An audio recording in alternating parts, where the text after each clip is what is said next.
ছেলে মেয়ের অসুখ হইলে মা বাবা আর ঘুমায় না রে, আমায় তুমি লইয়া যাইও আমার সন্তান নিও না। আল্লাহ তুমি আমারে লইয়া যাও, আমার সন্তানটা নিও না, এই কথা কে কয়?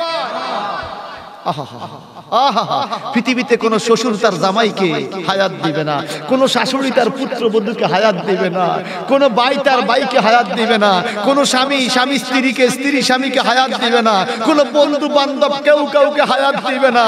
একজন দুঃখী রমণী, একজন দুঃখী মহিলা আছে, এই দুঃখিনী মহিলা কয় আল্লাহ তুই আমার হায়াতটা আমার সন্তানকে দিয়া দে, আমার লইয়া যা, আমার সন্তানকে বাঁচা। বলেন না মহিলাটাকে? আল্লাহর কাবা ঘরের দিকে তাকাইয়া আল্লাহু আকবার ধ্বনি দিয়ে অশ্রুসিক্ত নয়নে বলে আল্লাহ আমার জাদুমণি শিশুরে মনে হয় বাঁচাইতে পারলাম না। পুত্র হারা কেমন বেদন শুধু আমি জানি, মা জানে, অন্য কেউ জানে? মা গো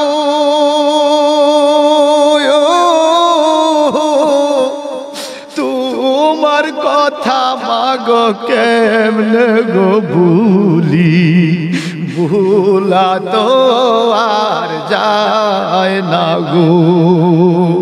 মা গো তোমার কথা মাগো কেমনে গো ভুলি, ভুলা তো আর যায় না গো। খালি পেটে আসল বান্দা ও মা ভাত খাওয়াইছো ধান বান্না গো।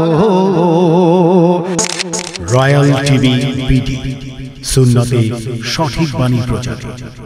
আমার আল্লাহ বলেন কাফা বিনাফসিকাল ইয়াওমা আলাইকা হাসিবা, রে বান্দা কঠিন কিয়ামতে হিসাবটা তোমারটা তুমি মিলাও, অন্য কেউ মিলানোর দরকার নাই। বাজান রে আমি আপনাদের কাছে একটু করজোরে অনুরোধ করব, আপনি কিয়ামতে মিলাইতে পারেন আর না পারেন সেটা পরে। আপনার বয়স যদি 50 বছর হয়, আমার বয়স যদি 40 বছর হয়, আরেক ভাইয়ের বয়স যদি 30 বছর হয়, আমি বলবো ভাই এই 50 বছরের হিসাবটা আপনি দুনিয়াতে থাকতে একটু মিলান চাই। কবরে হিসাব বাদ দেন, কবরে মিলানো না বলেন ভিন্ন কথা। দুনিয়াতে থাকতে একটু মিলান, নূরপুর স্কুলে স্যাররে দিয়া মিলান, ক্যালকুলেটর কম্পিউটার লইয়া মিলান। আপনার 50 বছরের হায়াতের জিন্দেগিতে কোন সেকেন্ড, কোন মিনিট, কোন ঘন্টা, কোন জায়গায় ব্যয় করছেন একটু মিলান তো। বলেন তো আমরা কি মিলানো সম্ভব হবে? হবে? একটু এই চিন্তাটা করেন না যে আল্লাহ আমার হিসাবটা আমি দুনিয়াতে তো মিলাইতে পারি না। তুমি আল্লাহ বলছো ওয়াকাফা কাফা বিনাফসিকাল ইয়াওমা আলাইকা হাসিবা, কিয়ামতে আমি নিজেরটা নিজে মিলিয়ে দিতে হবে। আল্লাহ তুমি বলছো, আমি তো দুনিয়াতে মিলাইতে পারি না। কি উপায় আমাদের? উপায় আছে? আজকে হিসাবটা আরো ভালোভাবে মিলতো যদি মাহফিল কমিটি বলতো হুজুর মাহফিলের পরে বিরিয়ানি আছে, তাবারুক আছে, খানা আছে, এতক্ষণে মাঠ বইরা সান্নি মান্নি খুইলা জায়গা দেওয়া লাগতো। কথা কোন ঠিক কিনা? হয়তো আপনারা শুনেছেন এই মাহফিলে কোনো তাবারুকের ব্যবস্থা, যার জন্য আপনাদের মন বেশি ভাল লাগে না। জ্বালা জুড়ায় না, জ্বালা জুড়ায় না রে, ঠিক কিনা? আমি আপনাদের একটা তাবারুক দিতে চাই, আপনারা নিবেন? নিবেন? জান্নাতি গাছ তৈরি হবে, জান্নাতি ফল তৈরি হবে, জান্নাতি বিছানা চাদর বিছাবে, জান্নাতের কক্ষ তৈরি হবে, জান্নাতি হুরে গালমান ফুলের মালা হাতে নিবে। এই এখন যদি আপনারা একটা কথা বলতে পারেন, সেই কথাটা হলো সবাই জবান খুলে বলুন তো আলহামদুলিল্লাহ। এর চেয়ে বড় তাবারুক আর এটা নগদ পাইলাম না, আর কি নগদ পাইলাম না, কিন্তু এটা আমার জন্য কোথায় তৈরি হয়েছে? বিশ্বাস আছে তো? মুসলমান বাঁচে বিশ্বাসের উপরে। তাহলে বাজান কাল কিয়ামতের ময়দানে হিসাব মিলাইতে হবে কিনা বলেন? যদি হিসাবটা মিলাইতে না পারি বিপদ নেই, আমার আল্লাহ বলেন তুমি হিসাব মিলাইতে পারো আর না পারো, রব্বুকুম আ'লামু বিমা ফি নুফুসিকুম, তোমাদের কার অন্তরে কি জিনিস আছে, কে কি লইয়া কোন আশা লইয়া মাহফিলে বসছ, রব্বুকুম আ'লামু, তোমাদের প্রতিপালক আল্লাহ সব সব মানুষের মনের খবর জানে। সুবহানাল্লাহ বাড়ি যে কইেন জানে জানে জানে। এবার কে কি আশা লইয়া বসছেন আমি জানি না, তবে একটা আশা আমি করছি, সে আশাটা হইল মাওলা মাওলা তুমি জবান দিছো তোমার জিকিরের জন্য, এই জবানের সৎ ব্যবহার আমি করতে পারি নাই। তুমি চক্ষু দিয়েছো কোরআন দেখার জন্য, এই চোখের সৎ ব্যবহার আমি করতে পারি নাই। তুমি কর্ণ দিয়েছো ইসলামের বাণী শোনার জন্য, এই কানের সৎ ব্যবহার আমি করতে পারি নাই। তুমি হাত দিয়েছো ইসলামী কাজ করার জন্য, হাতের সৎ ব্যবহার আমি করতে পারি নাই। তুমি পাও দিয়েছো সরল পথ সঠিক পথে চলার জন্য, এই পায়ের সৎ ব্যবহার আমি করতে পারি নাই। তুমি বিবেক দিয়েছো ইসলামী কথা বুঝার জন্য, এই বিবেকটা আমি খরচ করতে পারি নাই। তবে মাওলা তোমার কাছে একটা জিনিস চাই, এখন থেকে মৃত্যু পর্যন্ত খানা খাদ্য দিবার না দিবা, অন্তত শারীরিকভাবে সুস্থতা দান করো, যেন মরণ পর্যন্ত দাঁড়াইয়া দাঁড়াইয়া তোমার দেওয়া নামাজটা আদায় করতে পারি। এই কথা কোন ঠিক কি না কোন? মরণ পর্যন্ত তোমার দেওয়া নামাজটা যেন দাঁড়াইয়া পড়তে পারি মালিক, এই জিনিসটা আমি চাই। আপনারা চান? দুই হাত তুলে নারে তাকবীর, নারে রিসালাত। এর চাইতে বড় পাওয়ার কি? কোটি কোটি টাকা ব্যাংকে আছে, ফ্রিজ ভর্তি ইলিশ মাছ, খাসির গোশত, চিংড়ি মাছ, গরুর গোশত, ডাক্তার বলছে খাইস না। ডাক্তার কি বলছে? কাপ একটা দিছে, একটুকুন ভাত খাইস, তোর সমস্যা আছে। আচ্ছা আপনার ঘরে খানা নাই, ক্ষুধা আছে, বুঝাইতে পারবেন নাই তো তাই খাই নাই, ঠিক কি না? খানা আপনার সামনে, আপনারা কোন খাইস না, এটা কি আফসোস বেশি ননি? কোটি কোটি টাকার মালিক, ফ্রিজ ভর্তি খানা, ডাক্তার খাইস না, আপনারে দেখাইয়া শোক লাগাইল। আপনি ধনী না, আপনি ধনী না, বরং যেই গরিব কৃষক, আমার ড্রাইভার ভাই, আমার দিনমজুর ভাই, কৃষক ভাই, সুস্থ শরীর আছে, তার খানা নাই, যদি কখনো ভাগ্যে জুটে কোনো অনুষ্ঠানে ভালো মন্দ একটু খাবারের আয়োজন করে, সে পেটটা ভরে খাইতে পারে, যা খুশি খাইতে পারে, কোনো বাধা নাই, শরীরটা সুস্থ, হাইটা দোকানে যাইতে পারে, হাইটা বাজারে যাইতে পারে, লাফ দিয়ে গাছে উঠতে পারে, যে কোনো কাজ করতে পারে, ঘরে খানা নাই, শরীরটা সুস্থ, আমার রাসূল বলছে তুমি সবচাইতে ধনী, তুমি সবচাইতে ধনী। এজন্য বাজান আল্লাহ পাকের কাছে সবসময় দোয়া করবেন, মাওলা আর কিছু দেওয়ার না দাও, অন্তত আমারে শারীরিকভাবে সুস্থতা দান করো। সুবহানাল্লাহ। এটা বড় নেয়ামত, এটা বড় বড় নেয়ামত। ভাইজান একটা কিডনির দাম কত, একটা হাড়ের দাম কত, বাল্বের দাম কত, আপনার কর্ণকুহুরের মেশিন পত্রের দাম কত, চোখের লেন্সের দাম কত, আপনার পয়েন্টে পয়েন্টে রগ শিরা উপশিরার দাম কত। শ্বশুর বাড়িতে জামাই গিয়েছে, কাঁটা চামিচ দিছে, জামাই রে মিষ্টি খাবে, সাত দাঁতওয়ালা কাঁটা চামিচ আছে না, মিষ্টি তুলতে যাইয়া নতুন জামাইয়ের শেরওয়ানি ভরাইয়া গেছে, মিষ্টি চামিচতে হয়ে গেছে, হয় কি না কোন? একটু খেয়াল করেন তো, আল্লাহ পাক আমাদের হাতের কবজিটা সৃষ্টি করেছে, এখানে 5টা কাঁটা দান করেছে। আপনি কিভাবে ধরবেন? এভাবে ধরবেন, এভাবে ধরবেন, এভাবে ধরবেন, 2 কাঁটায়, 3 কাঁটায়, 4 কাঁটায়, 5 কাঁটা, অথবা কাঁটা ছাড়া এভাবে ধরবেন, যেভাবে খুশি আপনি খেতে পারেন, কোনো সমস্যা নাই। এত সুন্দর বডি কনস্ট্রাকশন তৈরি করেছে কে? কোন মানুষের দ্বারা সম্ভব? আপনাকে ভাই বলে, ভাই কিছু টাকা দাও, আপনি দেন না। মসজিদে দাও, আপনি দেন না। মাদ্রাসা দাও, আপনি দেন না। হঠাৎ করে খবর পাওয়া গেল এক লোকের পায়খানা বন্ধ হয়ে গেছে 3 দিন, প্রস্রাব বন্ধ হয়ে গেছে 3 দিন, পেটের ব্যথা। সোনাইমুড়ি বাজারে নিল, তারে এবার কুমিল্লা নিল। কোন ডাক্তার তারে চিকিৎসা দিতে পারে না। কুমিল্লা থেকে ঢাকা নিয়ে গেল। ও ডাক্তার সাহেব, আমার পেশাবগুলো বাইর কইরা দেন। ডাক্তার কয় এত টাকা লাগবে, জমি 5 গুণ্ঠা বিক্রি করো, 10 গুণ্ঠা বিক্রি কইরা হইল প্রস্রাবটা বাইর করার ব্যবস্থা করো। ডাক্তারে যা চায় তা দিতে রাজি, শুধুমাত্র 3 দিন তোমার প্রস্রাব বন্ধ। এই জন্য সকল সম্পত্তি বিক্রি কইরা হইল তুমি প্রস্রাব বাইর করে দিতে চাও, ডাক্তারে দিতে কও, ডাক্তার তোমার প্রস্রাবটা বাইর করে দিবে। কিন্তু সোনাইমুড়ি এলাকার বন্ধুরা রে, শাঁসবাড়ি এলাকার বন্ধুরা রে, একটু চিন্তা করেন তো। আপনার 60 বছর বয়স, আপনার 50 বছর বয়স, প্রতিদিন আপনার প্রস্রাব বের হচ্ছে, প্রতিদিন আপনার টয়লেটে গেলে পায়খানা হচ্ছে, একদিনও বন্ধ হয় নাই। আল্লাহ পাক আপনার বডিকে এত সুন্দর করে দিয়েছে, প্রতিদিন আপনার পায়খানা ব্যবহার, প্রস্রাব ব্যবহার, আল্লাহ আপনাকে সুস্থ করে দিচ্ছে। আপনার ডাক্তারকে 5-10 গুণ্ঠা দিয়ে দিলেন, কিন্তু আল্লাহর ঘর মসজিদের জন্য 100 টাকা দিতে আপনার কার্পণ্যতা, কৃপণতা। আপনি কি মুসলমানের জায়গায় আছেন? বুঝাইতে পারি নাই মনে হয়। ডাক্তাররা 5 ঘন্টা দিব, আল্লাহ যে আপনার 60 বছর পেশাব দিয়ে বার করাইলো, আপনি আল্লাহরে কি দিবেন? কি দিবেন খোদাকে? এজন্য আল্লাহ বলবে, কাফা বিনাফসিকাল ইয়াউমা আলাইকা হাসিবা।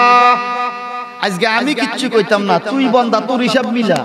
তুই 3 দিনের জন্য ডাক্তাররে 5 ঘন্টা দিছ, তো 60 বছর বয়স, বাকি 59 বছর, বাকি 59 বছর 62 দিন, 362 দিন, 59 বছর 362 দিন। আমি যে তোর পেশাবটি বাইর করছি, আমি খোদায় কুদরতি শক্তি দিয়া আমারে কি দিছস হিসাব দে। মিলাইতে পারবে? ওয়াজ আছে, আমল ভাই সাহেব, আমার কারেন্টের বিল দেওয়া লাগে কিনা সবাই বলে। 1 মাস 2 মাস 3 মাস না দিলে কি লাইন থাকে না কাটে? নতুন মিটার লাগাইতে জুতার তলা শেষ। এই কারেন্ট আমার আল্লাহ কি বলে, আমি আসমানে সেরাজ, বাতি, চন্দ্র, সূর্য, তারকা দিয়ে সাজিয়ে তোমাকে আলো দিয়েছি। এ বান্দা, তুমি যে 60-70 বছর আমার চন্দ্রের আলো উপভোগ করলা, সূর্যের আলো উপভোগ করলা, আমার বাতাস উপভোগ করলা, আমার অক্সিজেন তুমি নিলা। তুমি কারেন্টের বিল প্রতিদিন দাও, না দিলে জরিমানা হয়। আমার যে বিল যাচ্ছে, তুমি কয়দিন বিল দিয়েছো? হিসাব কিয়ামতে দিতে হবে। কিন্তু এই জরিমানা সহ পুরা জীবনের বিল কিয়ামতে পরিশোধ করতে হবে। সেদিন কিভাবে পরিশোধ হবে? আমার নবীজি বলেন, দৈনিক কোন মানুষ যদি 5 ওয়াক্ত নামাজ জামাতে মসজিদে যাইয়া আদায় করে, তার চন্দ্রের আলোর বিল ফেড, সূর্যের আলোর বিল ফেড, সুবহানাল্লাহ বলেন, বাতাসের বিল ফেড। ফেড মানে কি? আদায় হয়ে গেছে, বিল আদায়। মসজিদে গেছেন, বিল আদায়, মসজিদে গেছেন, বিল আদায়, মসজিদে যান নাই, বিল জমা, মসজিদে যান নাই, বিল জমা। এভাবে সারা জীবনের বিল জমা হবে জরিমানা সহ কিয়ামতে। এখন আল্লাহ বলছে, আপনি হিসাব মিলেছেন, কেমনে মিলাবেন? মিলানো সম্ভব? অনেকে মনে করে আমি আগামী দিন বেঁচে থাকবো, আমি আগামী দিন হিসাব মিলে এলাম। আর আমার নবীজি বলেছেন, না, তুমি রাতের অন্ধকার দেখলে পরের দিন সূর্যের আলো দেখার ইচ্ছা করিও না। হয়তো এই অন্ধকার তোমার জন্য জীবনের শেষ রাত্রি হতে পারে। আজকে আমরা একটা কঠিন পরীক্ষার সম্মুখীন এই মুহূর্তে। এই শীতের দিনে চাদর আর ভারী কাপড় পরে আমরা মাহফিলে বসে আছি। বাড়িতে থাকলে তো আমরা কম্বলে বিটে থাকতাম, আল্লাহ পাক বলেন অন্যান্য হিসাব মিলাইতে পারো আর না মিলে অন্তত এই টাইমের হিসাবটা মিলানো তোমার জন্য সহজ হবে। সুবহানাল্লাহ বলেন, এই টাইমের হিসাবটা। তখন শুধু ফেরেশতারা বলবে আল্লাহ অন্য কিছু যা হইছে বা না হইছে তার জীবনে ওই 2 ঘন্টা সে কোরআনের সামনে ছিল, এটা হিসাবটা আমরা মিলিয়ে দেই, সে একটা ভালো জায়গায় ছিল। না আমাদের কি হলো বাজান, আমরা মাহফিল করে পর্যন্ত মাহফিলে বসতে চাই না। আল্লাহ আমাদেরকে বসার তৌফিক দান করে, আমিন বলেন। আমার আল্লাহ বলেন ওয়াকাদা রাব্বুকা, আপনার প্রতিপালকের হুকুম একমাত্র আল্লাহর ইবাদত করবেন, আল্লাহকে ছাড়া আর কারো ইবাদত করা যাবে না।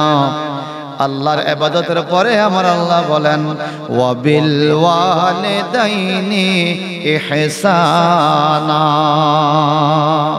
আল্লাহ পাকের ইবাদতের পরে তোমাদের আরেকটা ইবাদত আছে, সেটা হলো মা বাবার সাথে ইহসানের আচরণ করবে, মা বাবার সাথে ভালো আচরণ করবে, মা বাবার সাথে সুন্দর ব্যবহার করবে। যাদের মা বাবার সাথে সুন্দর ব্যবহার করার ইচ্ছা আছে একটু জবানটা বড় করে কোন আল্লাহু আকবার, আর জোরে। আমার আল্লাহ বলেন ওয়াবিল ওয়ালিদাইনি ইহসানা, আমার আব্বা নাই দুনিয়াতে, আমার বাবা নাই, মা আছে। আমি মনে করি এখন যে আমি শুরু করলাম যে আয়াতটা, আমার বাবার কবরে এখান থেকে সওয়াব যাবে, আপনাদের মায়ের কবরে এখান থেকে সওয়াব যাবে। কারণ নবীজি বলেছেন ওয়ালাদুল সালিহুন, নেককার কোন সন্তান যদি দুনিয়াতে কোরআন তেলাওয়াত করে, হাদিস শরীফ পড়ে, জিকির আজকার করে, তার মা বাবার কবরে এখান থেকে সওয়াব পৌঁছানো হয়। সুবহানাল্লাহ বলেন। আমার আল্লাহ বলেন ওয়াবিল ওয়ালিদাইনি ইহসানা, মা বাবার সাথে ইহসানের আচরণ করো, ভালো আচরণ করো। বিশেষ করে ইম্মা ইয়াবলুগান্না ইনদাকাল কিবারা আহাদুহুমা আও কিলাহুমা, মা বাবার দুইজন অথবা দুইজনের একজন যদি বৃদ্ধ হয়ে যায়, তুমি যদি বৃদ্ধ অবস্থায় মা বাবাকে পেয়ে যাও, আচরণ সুন্দর করে করিও।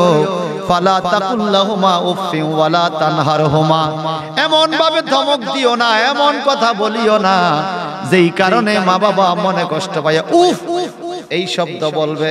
ফালা তাকুল্লাহুমা উফিন, যদি তোমার আচরণের উপর অসন্তুষ্ট হইয়া মা বাবা উহু শব্দ বলে, বুঝবা তোমার জীবনের সব হিসাব গড়মল হয়ে গেছে। কথা ঠিক কি না? কিয়ামতে হিসাব মিলাইবেন, এর মধ্যে একটা হিসাব হলো মা বাবার হিসাব। সুবহানাল্লাহ। মায়ের একটা মুহূর্তের মূল্য সারা জীবন দেওয়া যাবে? দেওয়া যাবে? সম্ভব না। মায়ের এক রাতের পারিশ্রমিক, বাবার একদিনের পারিশ্রমিকের মূল্য সারা জিন্দেগি মা বাবার পায়ের নিচে পড়ে থাকলেও আদায় করা সম্ভব হবে না। এটা হলো অমূল্য রতন, ঠিক কিনা? আমার আল্লাহ বলেন ওয়ালা তানহারহুমা, মা বাবাকে তোমরা দমক দিও না। ওয়াকুল লাহুমা কাওলান কারীমা, মা বাবার সাথে সব সময় সুন্দর আচরণ করিও, ভালো আচরণ করিও, ভালো ব্যবহার করিও, সুন্দর ভাষায় কথা বলিও। যাদের জবান ক্লিয়ার আছে বাজান, সুন্দর ভাষায় একবার চিৎকার দি কর না আল্লাহু আকবার। এরপরে কি বলে? ওয়াখফিজ লাহুমা জুনাহাজ যুল্লি মিনার রাহমাত, মা বাবার জন্য সর্বোচ্চ বাজেট রাখিও, তোমার রহমতের বাহুটা মা বাবার জন্য বিছিয়ে দিও। পৃথিবীতে শ্বশুর শাশুড়ি, ভাই বোন, আত্মীয় স্বজন, বন্ধু বান্ধবী আর মা বাবা, খালা খালু, ফুপা ফুপি, জ্যাঠা জেঠি, যত আত্মীয় স্বজন আছে বাজান, আমার আল্লাহ বলছে সবচাইতে বড় বাজেট, সবচাইতে সুন্দর বাজেট থাকবে মা বাবার জন্য। শুধু খানা দিয়া বাজেট না, আচার আচরণ, পোশাক আশাক, কথাবার্তা, আচার ব্যবহার, থাকার জায়গা, খাওয়ার জায়গা, ওষুধ বড়ি, চাল চলন, কাপড় চোপড়। বিবির জন্য সুন্দর কাপড় কিনছ, বিবির থেকে মায়ের জন্য আরো দামি কাপড় কিনো। ঘোষণা দিছে আল্লাহ। সুবহানাল্লাহ। তুমি বিবিরে লইয়া যাই করো থাকো, তোমার মাকে লইয়া এমন সুন্দর একটা ঘর বানায়া দিও। কিন্তু বাস্তব কথা বলিয়েন, যাদের বৃদ্ধ মা বাবা আছে, হে পুরান দিন না সকি, পুরান দিন না সকি, পুরান দিয়ে একটা খাতা, আর নিজে বিবির থাকতেছে সুন্দর ঘাটের উপরে বক্স খাট। কথা কন না, কি ঘাট? এমন বক্স খাট তুলে দিব কবর। এরে দুয়ারে আইসা চে পালকি, দুয়ারে আইসা চে পালকি, নাই হুরিগা তুলো গো তুলো, মুখে আল্লাহ রসুল সবে বলো, ও মুখে আল্লাহ রসুল সবে। মা বাবার জন্য বাজেট কি কম হবে না বেশি হবে? সব দিকের বাজেট, আমি একটা বলবো না, সব দিকের। আচার আচরণটা মায়ের সাথে বেশি সুন্দর হইতে হবে। শাশুড়িরে কয় আম্মা জান, আম্মার লগে জান লাগাইছে, বেডিওকে জি দিছে তো আল্লাহ আম্মা জান। আর নিজের মারে কাম করে তারে দেখছতি রে, এ কথা কন না। এটা কি সুন্দর হইছে? আমার আল্লাহ বলেন, তুমি রহমতের বাহুটা মা বাবার জন্য বিছায়া দিও, দুনিয়াতে থাকতে মা বাবার সেবা করিও। আর যদি মইরা যায় অথবা বাইচা থাকে, মা বাবার জন্য সব সময় দোয়া করিও। কি দোয়া? ওয়া কুর রাব্বিরহামহুমা কামা রাব্বায়ানি সাগীরা। ছোটকালে মা বাবা যেভাবে কষ্ট করে লালন পালন করেছে, ছোটকালে মা বাবা যেভাবে আমাকে কষ্ট দিয়েছে, কষ্ট পেয়েছে আমাকে পালতে যাইয়া, ও আল্লাহ মা বাবা যেমন আমার আদর কইরা পালছে, তুমি এইভাবে আমার মা বাবারে কবরে আদর কইরা পালো। এবার শেষ কথা বলেন, ছোটকালে মা বাবা আমগো জন্য কষ্ট করছেনি? করে নাই? একটা উদাহরণ দিই ছোট্ট। হাজেরা ইব্রাহিম নবীর ছোট বিবি ইসমাইল সন্তান দুনিয়াতে আসলো। বলেন তো, সন্তান প্রসবকালে মায়ের কষ্ট হয় কিনা? সন্তান প্রসবকালে অনেক মা মারাও যায়, সন্তান বেঁচে আছে মা মরে গেছে এরকম প্রমাণও। কত বড় ঝুঁকি, মৃত্যুর ঝুঁকি লইয়া মা সন্তান প্রসব করে। হযরতে হাজরা আলাইহিস সালাম ইব্রাহিম নবীর বিবি সন্তান ইসমাইলকে লইয়া কাবার আঙ্গিনায়, আল্লাহর হুকুম ইব্রাহিম নবী হাজরাকে আর ইসমাইলকে কাবা ঘরের কাছে দিয়া গেছে, যেখানে কোনো ঘর নাই, খানা নাই, দানা নাই, পানির ব্যবস্থাও নাই। 2 দিন 3 দিন পর্যন্ত সঙ্গে থাকা খাবার আর পানি খাইয়া কোন রকম জীবন বাঁচাইছে। দুধের শিশু হযরত ইসমাইল আলাইহিস সালামকে কোলে লইয়া হাজরা কান্দে, ও আল্লাহ খাবার শেষ হয়ে গেল, আমি খাইতে পারি না, আমি খাইতে পারলে আমার বাচ্চারে খাওয়াইতে পারতাম, আমার বাচ্চারে একটু খাওয়ানোর মতো পানিও খুঁজে পাই না, আমি কোন দিকে যাইতাম, কি করতাম?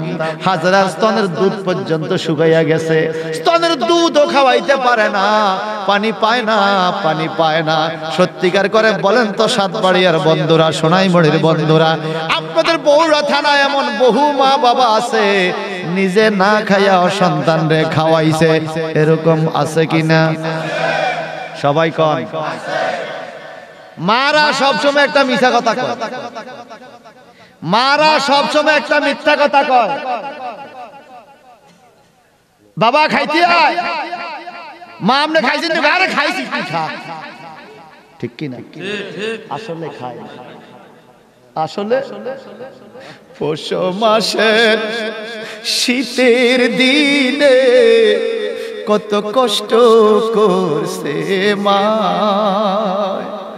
মাগো মায়া শীতের দিনে কত কষ্ট করছে মা, আমারে সুখ নাতে রাখিয়া বিজাতে মা রাত কাটায়, আমার মার মতো দরদির কেহ নাই, শোনো দেশের ভাই, আমার মার মতো দরদির কেহ নাই। এই কথা ঠিক কিনা কর? সন্তানের বেদন বুঝিলে আগে বুঝে মায়। কে বুঝে? কে বুঝে? সন্তানের বেদন বুঝিলে আগে বুঝে মায়। সেই মায়ের তোমরা কেহ কান্দায়ো না দুনিয়ায়, আমার মার মতো দরদির কেহ নাই। শোনো দেশের ভাই, আমার মার মতো দরদির কেহ নাই।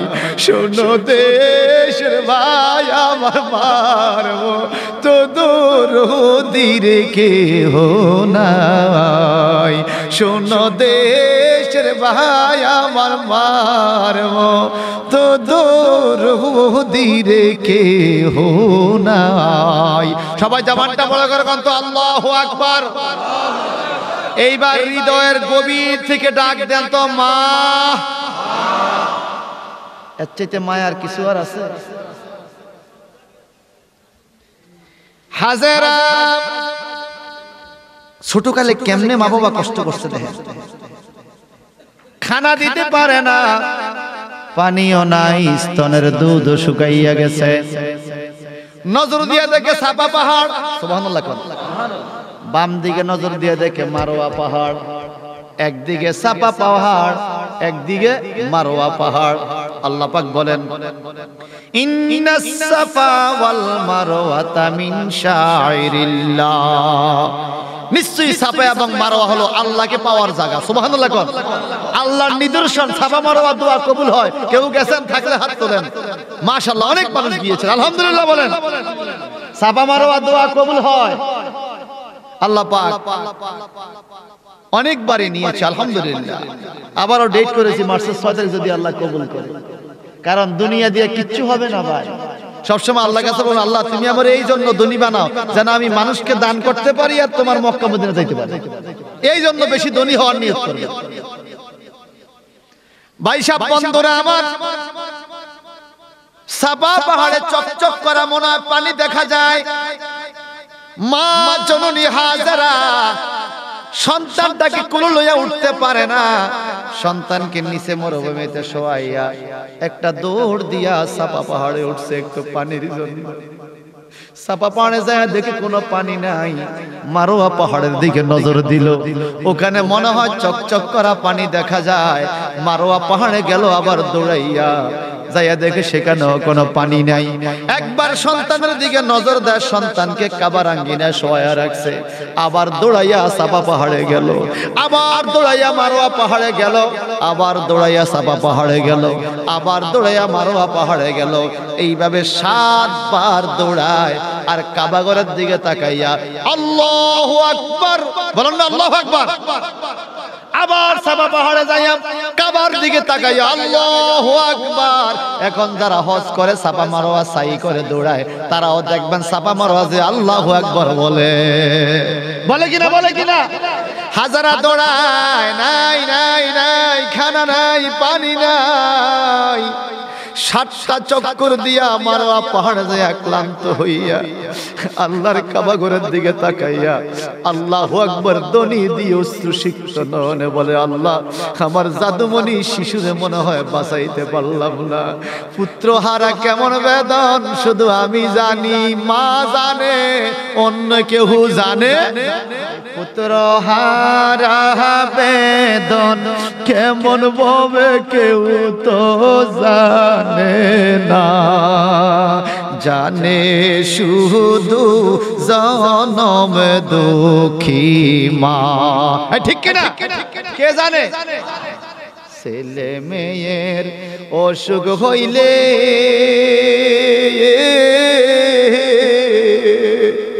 মা জননী ঘুমায় না রে। ছেলে মেয়ের অসুখ হইলে মা বাবা আর ঘুমায় না রে। আমায় তুমি লইয়া যাইও আমার সন্তানে নিও না। আল্লাহ তুমি আমারে লইয়া যাও, আমার সন্তানটা নিও না, এই কথা কে কয়? পৃথিবীতে কোন শ্বশুর তার জামাইকে হায়াত দিবে না, কোন শাশুড়ি তার পুত্রবধূকে হায়াত দিবে না, কোন ভাই তার ভাইকে হায়াত দিবে না, কোন স্বামী স্ত্রীকে, স্ত্রী স্বামীকে হায়াত দিবে না, কোন বন্ধু বান্ধব কেউ কাউকে হায়াত দিবে না। একজন দুঃখী রমণী, একজন দুঃখী মহিলা আছে, এই দুঃখিনী মহিলা কয় আল্লাহ তুই আমার হায়াতটা আমার সন্তানকে দিয়া দে, আমার লইয়া যা, আমার সন্তানকে বাঁচা। বলেন না মহিলাটাকে? কিন্তু আজ সমাজে সে মায়েরা বড়ই অবহেলিত। বোর জন্য বছরে শীতের কাপড় সাইডা কিনে কোট মোট, মারে যে 5 বছর আগে কিনে দিতে সেটা দেড় গিয়ে গেছে, আবার মার যদি মা আনতাম কিছু না বাবা লাগতো না, তুমি ভালো থাকো, এই কথা কন ঠিক কিনা? মা কো লাগতো না, তুই ভালো থাক। সুবহানাল্লাহ বলে। ভাই সাহেব আমার একদম শেষ পর্যায়ে চলে আসলাম। মা এমন রত্ন, মা দৌড়াইয়া ইসমাইলের কাছে যাবে, হঠাৎ করে নজর দিয়া দেখে ইসমাইল আলাইহিস সালাম তো নিচে, উনি পাহাড়ের উপরে, ওখানে কাক উড়ে, পাখি উড়ে। একটা চিৎকার দিয়া কয় মাওলা রে, না জানি আমার জাদুমণি মরে গেছে, পাখি খেয়ে ফেলতেছে। একটা দৌড় দিয়া মারোয়া পাহাড় থেকে নাইমা গেছে মাকাম ইব্রাহিম বরাবর, যাইয়া দেখে ইসমাইল আলাইহিস সালাম ছোট শিশু, দুধের শিশু, তার পায়ের ঘর্ষণে মরুভূমি ছিদ্র হইয়া পানি উঠতেছে। হাজরা ইসমাইল রে কোলে লইয়া বালু দিয়া পানিগুলো বাদ দেয়, চতুর্দিকে বাদ দেয়, আর পানিগুলো ছুটে যায়। কি পরিষ্কার পানি, একটু খাইয়া দেখে দারুণ মিষ্টি পানি। এত স্বাদের পানি দুনিয়াতে কখনো খায় নাই। শিশু বাচ্চার মুখে একটু দিল, নিজে একটু খাইয়া আল্লাহ শুকরিয়া তো আলহামদুলিল্লাহ কয়, আর পানি রেখা জাম জাম জাম জাম জাম জাম মানে জয় মাজা, যাইস না এক জায়গায় থাকি। মার সন্তানের কান্নার ফসল, মার সন্তানের বিচ্ছেদের ফসল, এই পানিকে হাজার জবান দিয়া জমজম বলার কারণে কিয়ামত পর্যন্ত এই পানির নাম হয়ে গেল জমজমের পানি। আর জোরে, সেই জমজমের পানি দাঁড়ায়া খাওয়া সুন্নাত।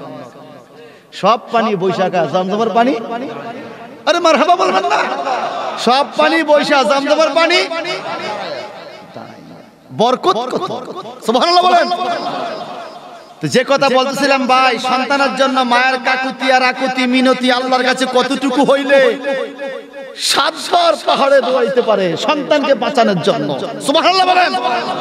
আর আপনি আর আমি একদিন মাটি কাইটা মারে খাওয়াইতে গেলে, ও মা জানে আর কুলা না, আপনারা আর আমি খাওয়াইতে পারতাম না। আপনি মাজ্জা ভাইয়ের গরু খান, বড় ভাইয়ের গরু খান, সাজ্জা ভাইয়ের গরু খান, আমি আর পারতাম না। খোদা কইলি কি রে তুই কইলি কি এক রাতের পারিশ্রমিক দেওয়া সম্ভব হবে? হবে না। আমি আমার আব্বা ইন্তেকাল করেছে 2022 সালের জানুয়ারি মাসের 10 তারিখ। এই জানুয়ারির 10 তারিখ 2 বছর পূর্ণ হলো।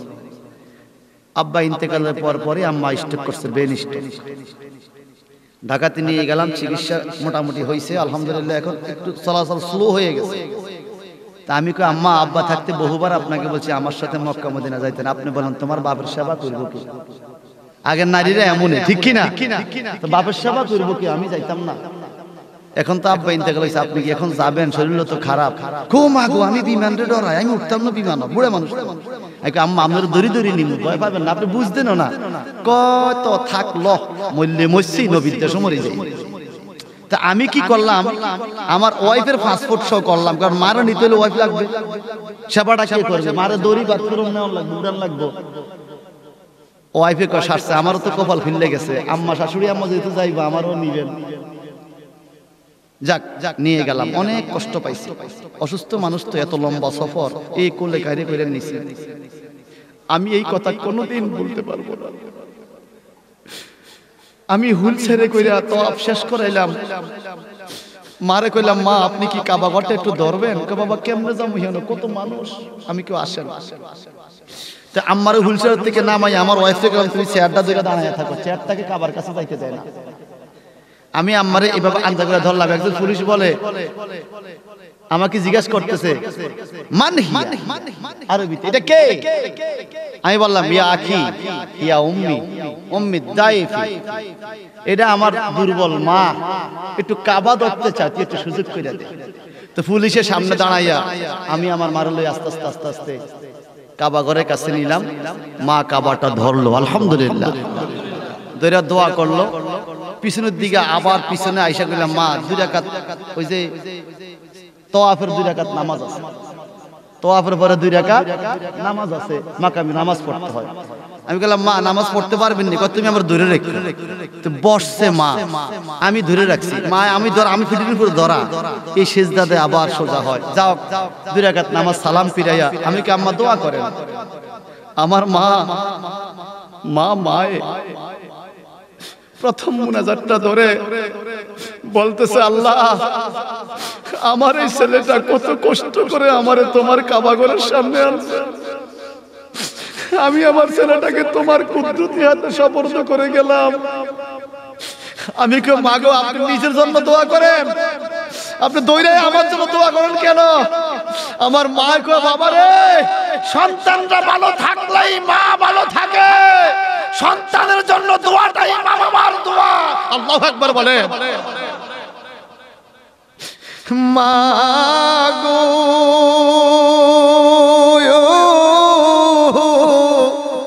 তোমার কথা মাগো কেমনে গো ভুলি, ভুলা তো আর যায় না গো। মা গো তোমার কথা মাগো কেমনে গো ভুলি, ভুলা তো আর যায় না গো। খালি পেটে আসল বান্দা ও মা ভাত খাওয়াইছো ধান বান্না গো। আমরা আমাদের মাকে ঢেকির উপরে দেখি নাই, খালি পেটে আসল বান্দা ও মা ভাত খাওয়াইছো ধান বান্না গো। মা গো সেই কথা কি ভুলিতে পারি, গলায় সুরিও মা দিলে গো। মা গো সেই কথা কি ভুলিতে পারি, গলায় সুরিও মা দিলে গো। মা গো তোমার কথা মাগো কেমনে গো ভুলি, ভুলা তো আর যায় না গো। এই জন্য আমার আল্লাহ কয় তুই মারে বলতে পারিস না, বাবারে বলতে পারিস না, তোর দায়িত্ব হলো ওয়াকুর রাব্বির হামহুমা কামা রাব্বায়ানি সাগীরা। আল্লাহর কাছে বলো আল্লাহ আমার মা বাবা ছোটকালে আমাকে যেভাবে লালন পালন করছে, যত্ন করছে, তুমি মাওলা আমার মা বাবার কবরে জিন্দেগিতে এইভাবে যত্ন করে লালন পালন করিও। একটু জবানটা বড় করে কোন আমিন, আরো জোরে কোন আমিন। আমার নবীর জিগা নবী গো মা বাবার কবরে সুখ পাইব কি করলে? আমার নবী বলছেন 3টা কাজ করবা। 1 নম্বর হালাল খানা খাইবা, 2 নম্বরে তুমি মা বাবার জন্য দোয়া করবা, 3 নম্বরে অতল সাগরের ভিতরে মা বাবা যদি আগুনের সাগরেও থাকে তুমি আল্লাহর রাস্তায় পারলে কিছু দান করো। দান করার সাথে সাথে মা বাবার কবরে আযাব মাফ হয়ে জান্নাতি হাওয়া জারি হয়ে যাবে। এবার বলেন মা বাবা কষ্ট করছে কিনা বলেন? এই মসজিদের মাহফিল এই বছর নাকি প্রথম, এটা আর হয় নাই। যদি এভাবে ধারাবাহিকতা থাকে প্রতি বছর কি মা বাবা সওয়াবটা পাবে না? আজকে আপনি বাবা আছেন, আপনার বাবা নাই, আগামী বছর হয়তো আপনি থাকবেন।